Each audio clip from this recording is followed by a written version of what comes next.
तो जो सॉल्यूशन था, सॉल्यूशन चैप्टर में लास्ट टॉपिक हम ऑस्मोटिक प्रेशर पढ़ के आए थे। ठीक है, अब ऑस्मोटिक प्रेशर के बाद उसके न्यूमेरिकल्स भी हम कर चुके हैं।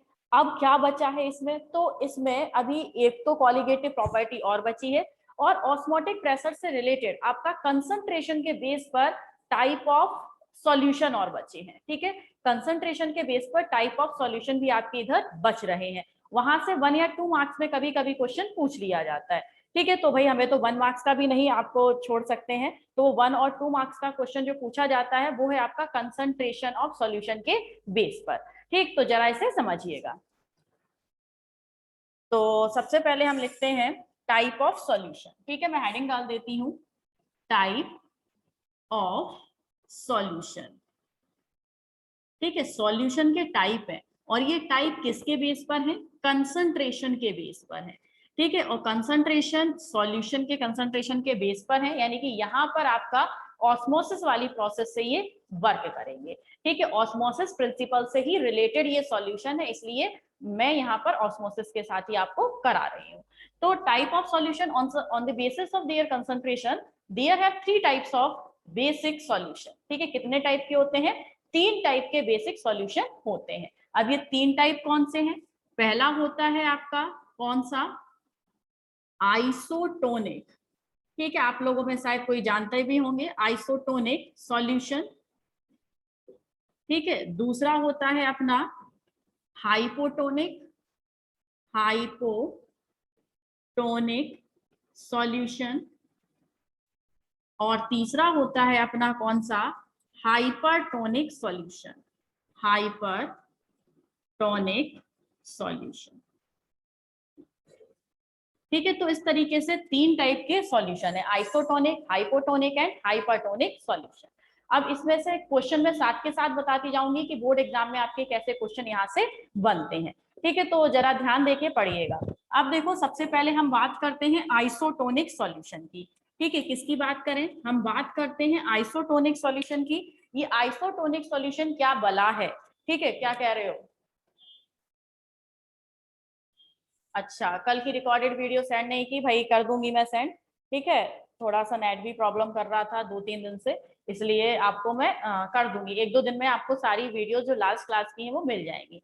ठीक है, चलिए, तो आइसोटोनिक सॉल्यूशन क्या होता है। अब यहाँ पर जो ये सॉल्यूशन है, कंसंट्रेशन और कंसंट्रेशन का भी कंपैरिजन के बेस पर है। ठीक है, कंसंट्रेशन और वो भी कंसंट्रेशन के किसके बेस पर, कंपैरिजन के बेस पर। ठीक है, कंपैरिजन के बेस पर कैसे, आइसोटोनिक सॉल्यूशन क्या होता है, ऐसा सॉल्यूशन, ठीक है, जिसमें कि आपका जो दो सॉल्यूशन आपस में कांटेक्ट में रखे गए हैं, दोनों की कंसंट्रेशन अगर सेम हो तो वो क्या कहलाता है, आपका आइसोटोनिक सॉल्यूशन। ऐसे सॉल्यूशन जिन्हें आपस में एक दूसरे के कांटेक्ट में रखा गया है, कांटेक्ट में रखा गया है यानी कि वो एक दूसरे से सेपरेट हो रहे होंगे, किससे, एसपीएम से, सेमी परमिएबल मेम्ब्रेन से, और दोनों की कंसंट्रेशन अगर सेम है तो वो सॉल्यूशन कहलाता है कौन सा, आपका आइसोटोनिक सॉल्यूशन। ठीक है, अब क्वेश्चन आपका यहाँ पर इसकी डिफिनेशन नहीं पूछी जाएगी कि हाइपरटोनिक, आइसोटोनिक, फलाने टोनिक, ढिकाने टोनिक, इन टोनिक की डेफिनेशन सुना दीजिए, तो ऐसा कुछ नहीं आने वाला, बिकॉज आपका ये 9th क्लास के सिलेबस का है। यहाँ से आपके जो क्वेश्चन बनेंगे वो लॉजिक बेस्ड क्वेश्चन बनेंगे। ठीक है, तो क्वेश्चन देखिए, आइसोटोनिक से आपका किस टाइप से बन सकता है। पहले तो आइसोटोनिक को समझ लीजिए, जैसे कि मान लीजिए ये आपका क्या है, बीकर है। ठीक है, ये हमारा बीकर है, और इस बीकर में हमने क्या भरा हुआ है, एक सॉल्यूशन भरा हुआ है। ठीक है, सॉल्यूशन भरा हुआ है, और सॉल्यूशन वो किसका, NaCl का। भाई जो हमारे सिलेबस में मैं केवल वही पढ़ाऊंगी, आप कहो कि मैं तो केवल NaCl का सॉल्यूशन पढ़ाऊंगी, ठीक है, बिकॉज वो आपके 12th क्लास के सिलेबस में। आप बोलो मैम किसी और का, ग्लूकोज का पढ़ा दीजिए, शुगर का पढ़ा दीजिए, तो ये हमारे सिलेबस में नहीं है, तो फालतू में इधर टाइम वेस्ट करने से कोई मतलब नहीं बनता। ठीक है, मैं केवल जो ये तीनों सॉल्यूशन है ये NaCl के सॉल्यूशन के बेस पर हैं, जिनकी कंसंट्रेशन आपको बताती हूँ, उसी बेस पर सारे ये पढ़ने हैं। तो यहाँ पर हमने सॉल्यूशन लिया है, वो भी किसका है, NaCl प्लस वाटर, मीन्स नमक और पानी का सॉल्यूशन है, और इस सॉल्यूशन की जो कंसंट्रेशन है वो कितनी है, 0.9। ठीक है, ये क्या बोला, ठीक है, तो ये जो आपका सॉल्यूशन है, सॉल्यूशन में NaCl की जो कंसंट्रेशन है, या स्पेशली हम परसेंटेज लिखें, NaCl का परसेंटेज कितना है इसमें, 0.9%। और एक बात और समझिए, यहाँ से जितने भी लॉजिक बनेंगे वो बनेंगे आपकी ब्लड सेल, और ब्लड सेल कौन सी, आरबीसी से। ठीक है, ब्लड सेल का मतलब आपकी डब्ल्यूबीसी और प्लेटलेट्स भी होती हैं, लेकिन यहाँ पर ब्लड सेल का मतलब है आरबीसी। ठीक है, किससे बनेंगे, आरबीसी से। ये कान खोल के सुन लीजिएगा। तो आरबीसी रेड ब्लड कॉर्पस्कल्स या इरिथ्रोसाइट्स भी कहते हैं, लिख दूं ना, आपको कहीं क्वेश्चन मिल गया तो आप कहोगे ये क्या हो गया, इरिथ्रोसाइट। ठीक है, हमारी बुक में कहीं कहीं ये वर्ड भी यूज है, इरिथ्रोसाइट। इरिथ्रोसाइट का मतलब है रेड ब्लड कॉर्पस्कल्स या रेड ब्लड सेल्स। तो इरिथ्रोसाइट जो आरबीसी है, ठीक है, मैं आरबीसी रेड कलर से बनाऊंगी। जो आरबीसी है, क्यों बता रही हूं यहाँ पर, ये आरबीसी है, आरबीएससी में न्यूक्लियस नहीं होता, न्यूक्लियस मत बना दीजिएगा। इसमें जो सॉल्ट की कंसंट्रेशन है ना, वो भी कितनी होती है, 0.9%। ध्यान रखिएगा, जो आरबीसी है, आरबीसी में सॉल्ट की कंसंट्रेशन 0.9% होती है। बात समझ रहे हैं इतनी, चलो आ जाओ। अब इस आरबीसी को उठा के, अब आप इजीली समझेंगे, इस आरबीसी को उठा के हम इस सॉल्ट सॉल्यूशन में प्लेस कर देते हैं। ठीक है, ये क्या है अपनी, ये है हमारी आरबीसी। अब ये वेल नोन है कि आरबीसी की कंसंट्रेशन, आप समझे होंगे कि मैंने यहाँ पर सॉल्ट जो सॉल्यूशन लिया है उसकी कंसंट्रेशन 0.9% की क्यों ली है। ठीक है, आप कह सकते थे 0.9% का क्यों लिया, आप 10% का ले लेती, 15% का ले लेती, बिकॉज हमें यहाँ पर आइसोटोनिक सॉल्यूशन पढ़ना है। ठीक है, तो यहाँ पर आइसोटोनिक सॉल्यूशन पढ़ना है, तो ये आरबीसी हमने इसके अंदर डाल दी, किसके अंदर, सॉल्ट सॉल्यूशन के अंदर डाल दी। और आरबीसी का हमें पता है कि इसमें सॉल्ट की जो कंसंट्रेशन है वो कितनी होती है, 0.9%। अब देखिए, आरबीसी के अंदर 0.9% सॉल्ट कंसंट्रेशन, और जिस सॉल्यूशन में हमने इसे प्लेस किया है उसका भी जो कंसंट्रेशन है वो कितना है, 0.9% NaCl कंसंट्रेशन है। तो इसमें क्या होगा, दोनों की जब, और ये भाई आरबीसी और आरबीसी की जो मेम्ब्रेन है वो तो कैसी होगी, एसपीएम होगी, सेमी परमिएबल मेम्ब्रेन की तरह वर्क करेगी। तो सॉल्यूशन में मैंने यही तो बताया था, तीन टाइप के सॉल्यूशन। इसमें मैंने अभी आपको जस्ट बताया, दो सॉल्यूशन को एक साथ कांटेक्ट में रखना है, और दोनों सॉल्यूशन को जो आपका डिफरेंशिएट करे वो क्या होगा, वो होगा वहां पर सेमी परमिएबल मेम्ब्रेन। तो एक सॉल्यूशन आरबीसी के अंदर, एक सॉल्यूशन आरबीसी के बाहर, दो सॉल्यूशन हो गए। और इन दोनों सॉल्यूशन को सेपरेट कौन कर रहा है, ये आरबीसी की जो प्लाज्मा मेम्ब्रेन है वो। ठीक है, आरबीसी की क्या है, ये प्लाज्मा मेम्ब्रेन, प्लाज्मा मेम्ब्रेन। ठीक है, आरबीसी की प्लाज्मा मेम्ब्रेन। तो अब देखिए दोनों की कंसंट्रेशन कैसी है, सेम है। तो ये जो आपका कहलाया, ये सॉल्यूशन जो कहलाया वो क्या कहलाया, आइसोटोनिक सॉल्यूशन। ठीक है, जब आपकी दोनों सॉल्यूशन की कंसंट्रेशन सेम हो, जो एक्सटर्नल कंसंट्रेशन है, ये एक्सटर्नल सॉल्यूशन और ये इंटरनल सॉल्यूशन, एक्सटर्नल सॉल्यूशन की कंसंट्रेशन जब इंटरनल सॉल्यूशन की कंसंट्रेशन के बराबर होती है तो वो सॉल्यूशन कहलाता है आपका आइसोटोनिक सॉल्यूशन। ठीक है, अब आइसोटोनिक सॉल्यूशन में आपका जब दोनों सॉल्यूशन की कंसंट्रेशन सेम है, तो ना तो ये जो आपके भाई जितना NaCl इधर उतना NaCl उधर, जितना वाटर इसके अंदर उतना वाटर इसके बाहर, तो ना तो यहाँ पर वाटर इसके अंदर जाएगा और ना ही अंदर से बाहर आएगा, ऐसी कोई भी कंडीशन नहीं होगी। यानी कि आपने जैसी आरबीसी 0.9% NaCl के सॉल्यूशन में प्लेस की है, वैसे ही आरबीसी आपको 4 घंटे बाद दिखाई देगी। मींस ना तो श्रिंक होगी और ना ही स्वेल अप होगी। बात समझ में आई इतनी, दोबारा से सुनिए, अगर आरबीसी को किसी आइसोटोनिक सॉल्यूशन में डाल दिया जाता है, आइसोटोनिक सॉल्यूशन का मतलब है कि जो आरबीसी के अंदर कंसंट्रेशन है सॉल्यूशन की, सेम उसी कंसंट्रेशन के सॉल्यूशन में अगर आरबीसी को प्लेस कर दिया जाए तो क्या होगा। ठीक है, ना तो वो श्रिंक होगी और ना ही वो स्वेल अप होगी, क्योंकि दोनों की अगर सेम कंसंट्रेशन है सेम टेम्परेचर पर तो वो आइसोटोनिक सॉल्यूशन बना लेंगे। ठीक है, तो इस टाइप के बेटा यहाँ से अपने क्वेश्चन पूछे जाते हैं। क्या क्वेश्चन पूछा जाता है, what happens if RBC placed in isotonic solution. ठीक है, क्वेश्चन समझे ना, क्वेश्चन पूछा जाता है what happens if RBC placed in isotonic solution. एक क्वेश्चन ये हो गया, आइसोटोनिक सॉल्यूशन में डालेंगे तो क्या होगा, कुछ नहीं होगा, ना तो श्रिंक होगी और ना ही स्वेल अप होगी। ठीक है, दूसरा क्वेश्चन पूछा जाता है what happen if we put RBC in 0.9% of NaCl solution. क्या होगा जब आरबीसी को हम 0.9% ऑफ सॉल्ट सॉल्यूशन में प्लेस कर दें। ठीक है, अब आपको पता है कि 0.9% पे रख रहे हैं और आरबीसी का भी जो NaCl का परसेंटेज होता है वो कितना होता है, 0.9%। यानी कि दोनों का कैसा हो गया, आरबीसी के अंदर भी 0.9 जिसमें रख रहे हैं वो तो गिवन है ही 0.9, यानी कि दोनों सॉल्यूशन की कंसंट्रेशन सेम है। तो क्या बन गया आपका आइसोटोनिक सॉल्यूशन। वहां पर ना तो आरबीसी स्वेल अप होगी और ना ही वहां पर आरबीसी श्रिंक होगी। ठीक है, तो फर्स्ट टॉपिक समझ में आई इतनी कहानी। फटाफट से इसको स्क्रीनशॉट लीजिए, मैं रफ करूं।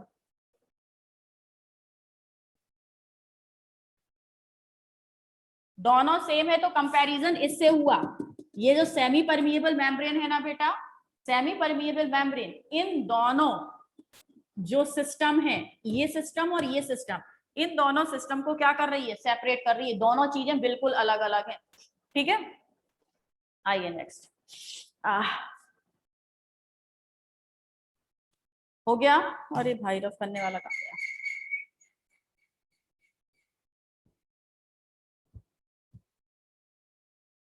चलो, तो आइसोटोनिक आप समझ गए। अब बात करें हाइपोटोनिक की। ठीक है, हाइपोटोनिक सॉल्यूशन क्या होता है, कौन सा है भाई, हाइपोटोनिक। हाइपोटोनिक सॉल्यूशन क्या है, देखिएगा इधर सेकंड वाला। जब आपने क्या किया, ये बीकर है, ठीक है, अब इसे थोड़ा ध्यान से समझिएगा, आइसोटोनिक तो बहुत इजी था। ये बीकर है और इसमें हमने क्या फिल किया, सॉल्ट सॉल्यूशन। चलो ब्लैक से भर दो।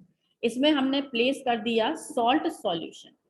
क्या प्लेस किया, सॉल्ट सॉल्यूशन। और इस सॉल्ट सॉल्यूशन की जो कंसंट्रेशन है, समझिएगा, इस सॉल्ट सॉल्यूशन की जो कंसंट्रेशन है वो कितनी है, लेस देन 0.9% ऑफ NaCl। ठीक है, इसकी कंसंट्रेशन ध्यान रखना, ये रहा, लेस देन 0.9% ऑफ NaCl है। ठीक है, इतनी बात समझ में आ गई। चलिए, अब इसमें हमने प्लेस कर दी कौन सी, अपनी आरबीसी।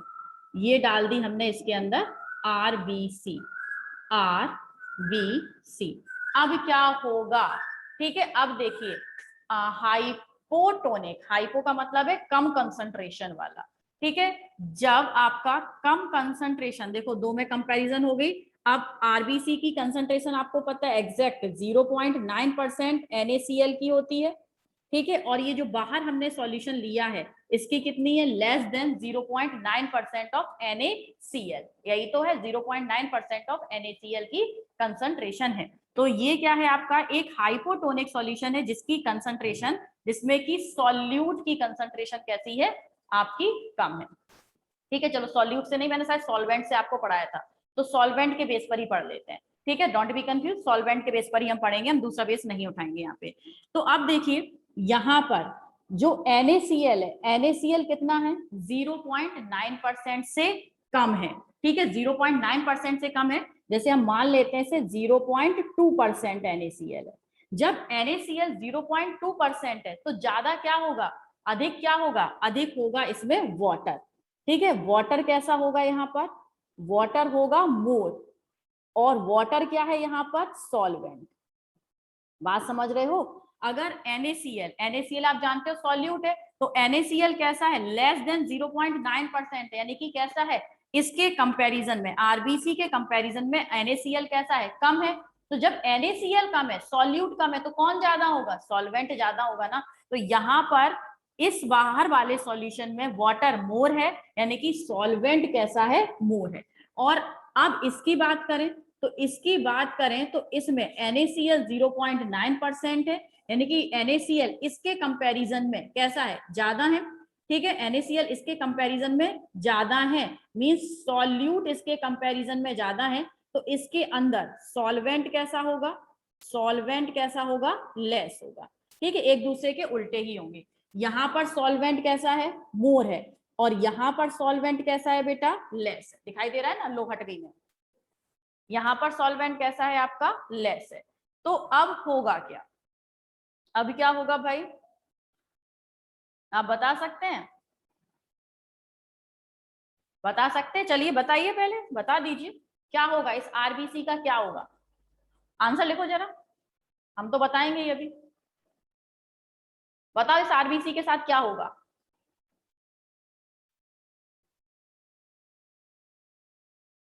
यस चौधरी, और कोई बोलेगा, please right answer, request answer लिख दो, होशियार तो तुम हो ही भाई, है ना, आपसे रिक्वेस्ट है, आंसर लिख दीजिए। बस एक ही बच्चे को आता है, आरबीसी श्रिंक होगी। हाँ यस बोल रहे हैं, आरबीसी श्रिंक होगी, अभी बताएंगे यस। प्रशस्ति बोल रही है आरबीसी स्वेल हो जाएगी, ठीक है, प्रशस्ति बोल रही है स्वेल हो जाएगी। और कुछ कोई बोलेगा, नहीं बोलना है, रिक्वेस्ट बोल दीजिए। मानवी बोल रही है श्रिंक होगी, और रिक्वेस्ट, हाथ जोड़ के रिक्वेस्ट आंसर देने की कृपा करें, जल्दी बोलो।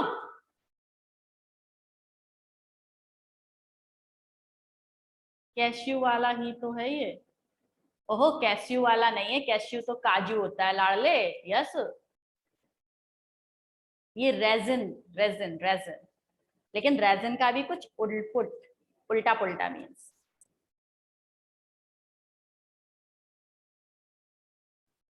नहीं देना मतलब तुम यार समझते ही नहीं हो।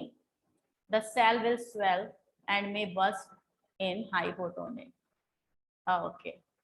हाँ भाई चलो आ जाओ, इतनी अकल लगाने की जरूरत ही नहीं होती भाई, एक नंबर के क्वेश्चन में इतनी अकल लगाओगे तो 5 नंबर में क्या करोगे, लोटे लोटे घूमोगे क्या एग्जाम हॉल में। चलो आओ इधर, जल्दी से आओ। मैंने आपको केवल एक चीज पढ़ाई है अभी तक, क्या पढ़ाई है, ऑस्मोसिस, ऑस्मोसिस, ठीक है। ऑस्मोसिस में क्या होता है, सॉल्वेंट की हायर कंसंट्रेशन से, हायर कंसंट्रेशन से सॉल्वेंट की लोअर कंसंट्रेशन की तरफ, लोअर कंसंट्रेशन की तरफ मॉलिक्यूल का क्या होता है, मूवमेंट होता है, मूवमेंट, ठीक है, भागम भागी होती है, कहां से, हायर कंसंट्रेशन ऑफ सॉल्वेंट से सॉल्वेंट की लोअर कंसंट्रेशन की तरफ। अब खुद देखिए सॉल्वेंट की हायर कंसंट्रेशन मैंने किधर लिखी है, किधर लिखी है, ये लिखी है, ठीक है, सॉल्वेंट की मोर कंसंट्रेशन, ठीक है, यहाँ पर सॉल्वेंट की लेस कंसंट्रेशन, ऑस्मोसिस होगा तो मोर कंसंट्रेशन से लेस कंसंट्रेशन की तरफ, यानी कि बाहर से जो मॉलिक्यूल्स हैं सॉल्वेंट के वो क्या करेंगे, अंदर की तरफ जाएंगे, और जब बाहर से अंदर की तरफ जाएंगे तो जो ये है आपकी आरबीसी है, आरबीसी क्या हो जाएगी बेटा जी, आरबीसी स्वेल अप हो जाएगी, ठीक है, मैं बाहर निकाल देती हूँ आरबीसी, आरबीसी कुछ इस टाइप की हो जाएगी, कैसी हुई आपकी, स्वेल अप, ठीक है, आरबीसी सूज जाएगी, फूल जाएगी। तो इस टाइप का क्वेश्चन आपका पूछते हैं, ध्यान रखिएगा आप लोगों ने क्या आंसर दिया था, ठीक है, बस एक चीज याद रखनी है, ऑस्मोसिस याद रखना है बस, हायर कंसंट्रेशन से लोअर कंसंट्रेशन की तरफ सॉल्वेंट के मॉलिक्यूल्स का क्या करना, ट्रांसफर होना, ठीक है। तो बस सॉल्वेंट देख लो, यहाँ पर सॉल्वेंट कैसा था, ज्यादा था, अंदर सॉल्वेंट कम था, तो सॉल्वेंट की हायर कंसंट्रेशन से सॉल्वेंट की लोअर कंसंट्रेशन की तरफ गए तो आरबीसी क्या हो गई आपकी, स्वेल अप हो गई। बात समझ में आया, कब स्वेल अप हुई, जबकि इसे हमने डाला किसमें, आरबीसी को डाला हमने हाइपोटोनिक सॉल्यूशन में, किसमें, हाइपोटोनिक सॉल्यूशन में, ठीक है। चलिए समझ गए ना, क्या होगी, स्वेल अप होगी। ये क्वेश्चन रिपीटेड क्वेश्चन है, 1 मार्क्स में ये क्वेश्चन कई बार रिपीट है कि आरबीसी को हाइपरटोनिक में डालेंगे तो क्या होगा, आरबीसी को हाइपोटोनिक में डालेंगे तो क्या होगा, आरबीसी को आइसोटोनिक में डालेंगे तो क्या होगा, समझ गए। आरबीसी को अगर हाइपो HYPO हाइपोटोनिक सॉल्यूशन में डालें तो आरबीसी स्वेल अप हो जाएगी, क्यों हो जाएगी, ड्यू टू ऑस्मोसिस, ऑस्मोसिस में सॉल्वेंट की हायर कंसंट्रेशन से सॉल्वेंट की लोअर कंसंट्रेशन की तरफ मॉलिक्यूल दौड़ लगाते हैं, ठीक है, भागते हैं, तो बाहर से अंदर की तरफ चले जाएंगे मॉलिक्यूल्स। और हो सकता है अगर लंबे टाइम तक हाइपोटोनिक सॉल्यूशन में डाले रहे तो स्वेल अप होने के बाद बस्ट हो जाएगी। क्या हो जाएगी? स्वेल अप होने के बाद बस्ट भी हो सकती है, ठीक है।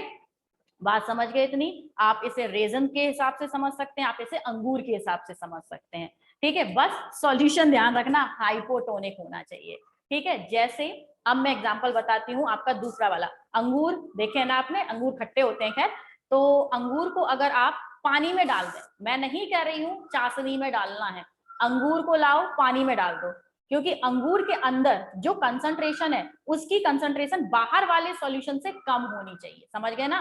तो अंगूर तो मीठा सा होता है, तो उसकी अंदर कंसंट्रेशन कैसी है?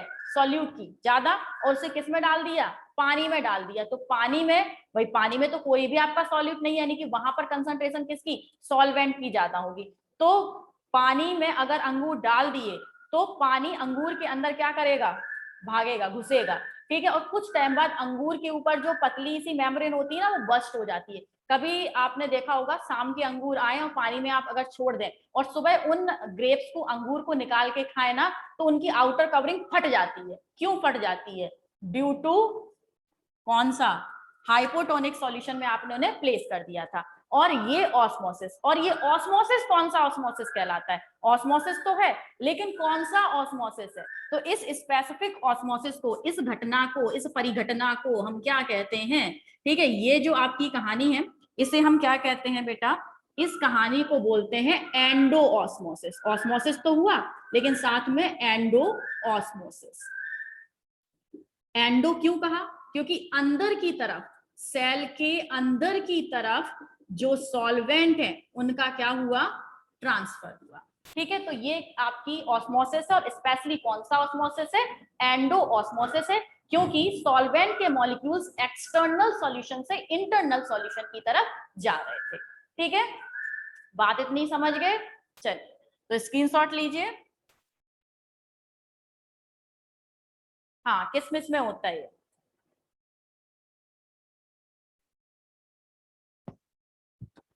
ठीक है, किसमिस में होता है ये। खीर खाई होगी, खीर में मम्मी मरगिल्ली सी किसमिस डालती है ना, वो फूल के कुप्पा हो जाती है, अंगूर सी बन जाती है। चलिए आइए रफ कर दो।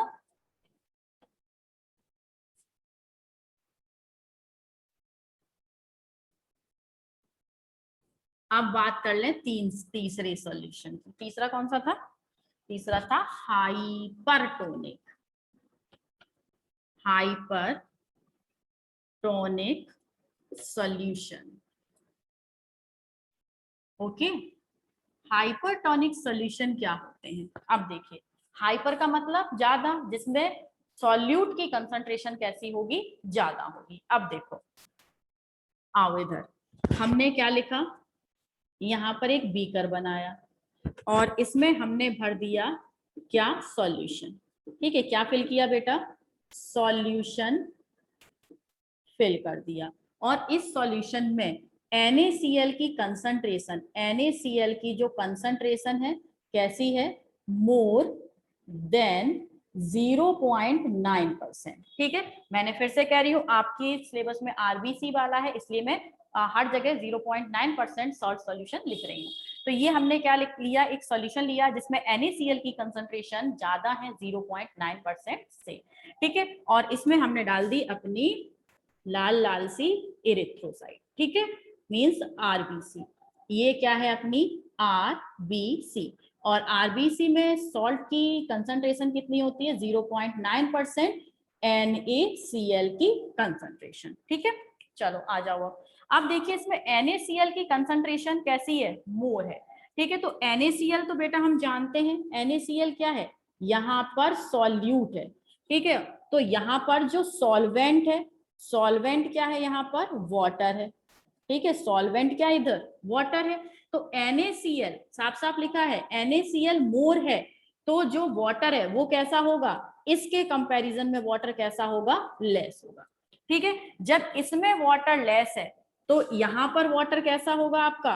मोर होगा, ठीक है। मोर होगा, वाटर का मतलब सॉल्वेंट, ठीक है भाई। ये सॉल्वेंट ध्यान रखना, कहीं पर भी इसे सॉल्यूट मत कर देना, अगर सॉल्यूट के बेस पे कर रहे हो तो उल्टा करोगे, ठीक है, फिर वो ऑस्मोसिस से उल्टा पढ़ना पड़ेगा, इसलिए केवल सॉल्वेंट के बेस पर अटकिए आप।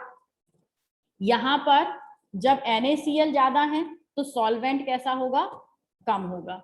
यहां पर जब सॉल्वेंट आपका कैसा है, कम है, तो इसके अंदर सॉल्वेंट कैसा होगा, ज्यादा होगा, क्योंकि यहाँ पर कंसंट्रेशन कितनी है, 0.9% NaCl की थी और यहाँ पर 0.9% से ज्यादा थी। ठीक है, अब देखो वही ऑस्मोसिस का जो एक ही नियम हमें आता है, ठीक है, भागने की जरूरत है नहीं, ऑस्मोसिस लगाइए, सॉल्वेंट की हायर कंसंट्रेशन से सॉल्वेंट की लोअर कंसंट्रेशन की तरफ मॉलिक्यूल का ट्रांसफर होना through SPM, semi permeable membrane.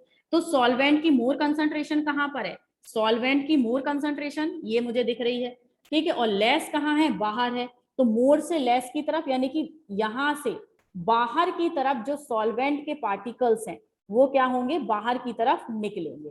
ठीक है, जब सॉल्वेंट के पार्टिकल्स इस आरबीसी से बाहर की तरफ निकलेंगे तो आरबीसी कैसी हो जाएगी, RBC become shrink, RBC become, RBC become shrink, ठीक है, सिकुड़ जाएगी, कुछ ऐसी हो जाएगी सिकुड़ के, ठीक है, आरबीसी बिल्कुल कोलैप्स हो जाएगी आपकी, सिकुड़ जाएगी। ठीक है, चलिए अब इस ऑस्मोसिस को क्या कहेंगे, इस ऑस्मोसिस को क्या कहेंगे भाई, ऑस्मोसिस तो हो रहा है, नॉर्मल सी बात है, हायर कंसंट्रेशन से लोअर कंसंट्रेशन की तरफ पार्टिकल्स जा रहे हैं, लेकिन आरबीसी में अंदर से, आरबीसी की अंदर से बाहर की तरफ जा रहे हैं, तो अगर बाहर की तरफ पार्टिकल्स का, किसी सेल से बाहर की तरफ पार्टिकल्स का क्या होता है, मूवमेंट होता है, तो वो क्या कहलाता है, कौन सा ऑस्मोसिस कहलाता है, इसमें कौन सी प्रोसेस हो रही है, एक्सो ऑस्मोसिस, ऑस्मोसिस। ठीक है, सेल की तरफ, सेल से बाहर की तरफ अगर सॉल्वेंट के मॉलिक्यूल्स क्या करते हैं, आपका ट्रांसफर होते हैं, तो उसे बोलते हैं एक्सो ऑस्मोसिस, और एक्सो ऑस्मोसिस से यहाँ पर जो आरबीसी है वो क्या हो जाएगी, श्रिंक हो जाएगी। ठीक है, चलिए, हाँ भाई सही लिखा है आप लोगों ने, एक्सो ऑस्मोसिस होगी, यहाँ पर 100% एक्सो ऑस्मोसिस होगी। चलिए, तो इतनी बात आपको समझ में आई, स्क्रीनशॉट ले लीजिएगा आप इसका। यहाँ से आरबीसी से रिलेटेड ही आपसे क्वेश्चन पूछे जाते हैं कि आरबीसी को हाइपोटोनिक में रख दें, आरबीसी को हाइपरटोनिक में रख दें, आरबीसी को 0.9% सॉल्यूशन में रख दें तो क्या होगा। ठीक है, चलिए, आई थिंक आप ये तीनों टॉपिक बहुत अच्छे से समझ गए। अब देखिए, यहाँ पर मैंने बहुत दिन से आपसे बहुत सारे क्वेश्चन नहीं पूछे हैं, तो आज मन किया, टाइम भी मिल गया मुझे कि आपसे कुछ क्वेश्चन पूछ लेते हैं। ठीक है, तो क्वेश्चन हम पूछते हैं। सबसे पहले ये बताइए, अगर आपके पास क्या है, आपके पास अंगूर है, ठीक है, अंगूर जानते हो ना, हाँ, तो आपके पास अंगूर है और अंगूर को आपने चाशनी में डाल दिया, अंगूर को आपने चाशनी में डाल दिया, अंगूर का क्या होगा, अंगूर को चाशनी में डाल दिया तो अंगूर का क्या होगा,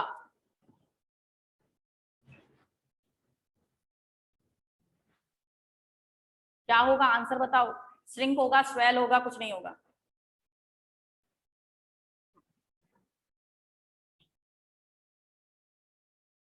अंगूर क्या करेगा, ग्रेप्स का क्या होगा भाई, बेटा सभी बोलो, ओहो अभी भी स्वेल श्रिंक पे अटके पड़े हो। चिराग बोल रहे हैं श्रिंक, हर्ष बोल रहे हैं स्वेल, हर्ष बोल रहे हैं, और कौन है, रौनक, रौनक श्रिंक, और श्वेता अभी कुछ बोली नहीं, मानवी श्रिंक। ठीक है, हाँ भाई सुनो, अगर अंगूर को उठा के आपने चाशनी में डाल दिया तो अंगूर श्रिंक हो जाएगा, 100% अंगूर पिचक जाएगा। ठीक है, यही तो है, अभी आरबीसी मानी थी, अब इसे अंगूर मान लो। ठीक है, इसे हम क्या मान लें, अंगूर का लंगूर, ये मान लेते हैं हम इसे, क्या, अंगूर मान लें। ठीक है, और अंगूर को हमने किस में डाल दिया, चाशनी में डाल दिया, चाशनी जानते हो ना, उसकी चीनी की होती है, बहुत गाढ़ी गाढ़ी सी, अब गाढ़ी गाढ़ी सी चाशनी है, यानी कि गाढ़ी किस कारण से है, बहुत डेंस चाशनी है, किस कारण से, चीनी के कारण है। ठीक है, यानी कि उसमें चीनी कैसी है, चीनी उसमें ज्यादा है और पानी उसमें कैसा है, कम है। सॉल्वेंट कैसा है चाशनी में भाई, नेचुरल सी बात है, चाशनी में पानी कैसा होता है, कम होता है, तो चाशनी में पानी कैसा है, कम है। जबकि अंगूर के अंदर आप देखा, अंगूर को ऐसे दबाओ तो उसमें चाशनी नहीं निकलेगी, उसमें पानी सा निकलता है, जूस निकलता है। तो अंगूर के अंदर क्या होगा, आपकी जो पानी है वो ज्यादा है। जानते हो चाशनी गाढ़ी है, अंगूर का रस है वो कैसा होता है आपका, बहुत ही ज्यादा बिल्कुल पतला सा होता है। ठीक है, तो क्या होगा, पानी ज्यादा जहां पर होगा, मीन्स अंगूर के अंदर पानी ज्यादा है, तो पानी की हायर कंसंट्रेशन से लोअर कंसंट्रेशन की तरफ जाएगा, अंगूर में से पानी निकल के चाशनी की तरफ जाएगा, इससे अंगूर पिचक जाएगा। ठीक है, अंगूर का क्या हो जाएगा, श्रिंकेज हो जाएगा। ठीक है, चलिए,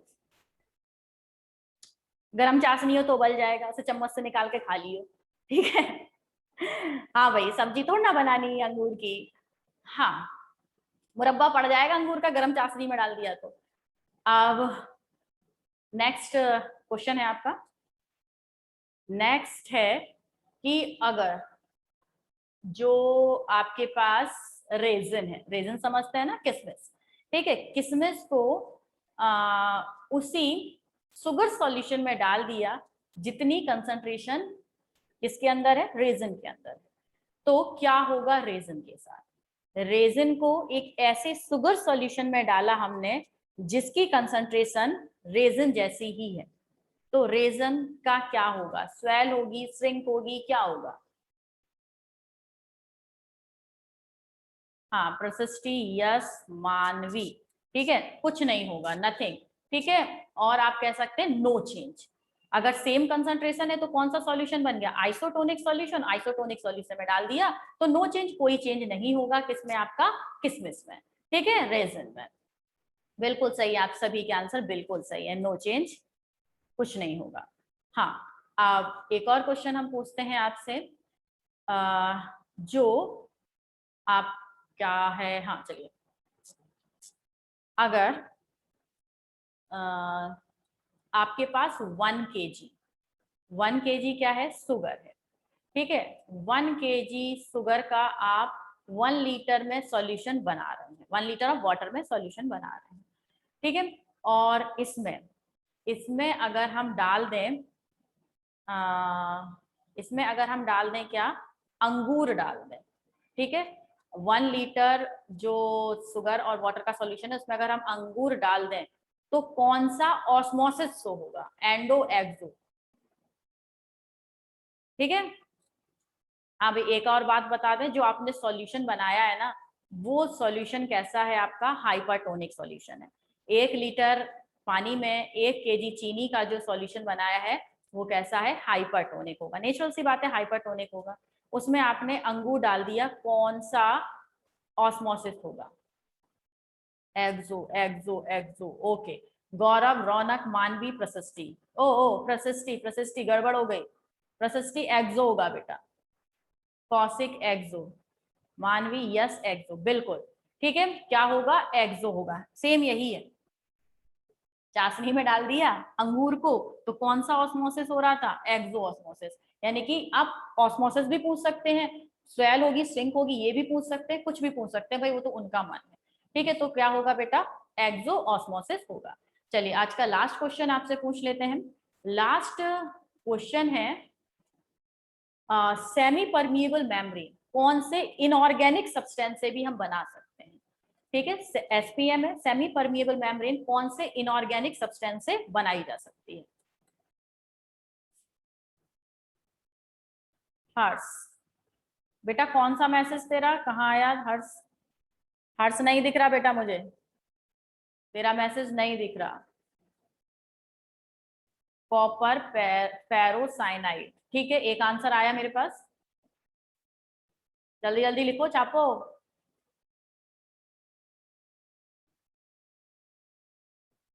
बोल भाई, हर्ष क्या बोलना चाह रहा है। चिराग, रौनक, यस, मानवी, प्रशस्ति। ठीक है, बिल्कुल सही है, जिनके मैंने नाम बोले इनके आंसर बिल्कुल सही है। क्या है, एक ऐसा इनऑर्गेनिक सब्सटेंस जिसका यूज करके हम सेमी परमिएबल मेम्ब्रेन बना सकते हैं, वो है कॉपर फेरोसाइनाइड। ठीक है, कॉपर फेरोसाइनाइड आपका एक कोऑर्डिनेशन कंपाउंड भी है, तो उससे हम बना सकते हैं सेमी परमिएबल मेम्ब्रेन। चलिए, आपके 4 क्वेश्चन आज के कंप्लीट होते हैं और कल मिलते हैं नेक्स्ट टॉपिक के साथ। तब तक के लिए जय हिंद एंड गुड बाय। चलिए बेटा, good afternoon and good bye. जय हिंद।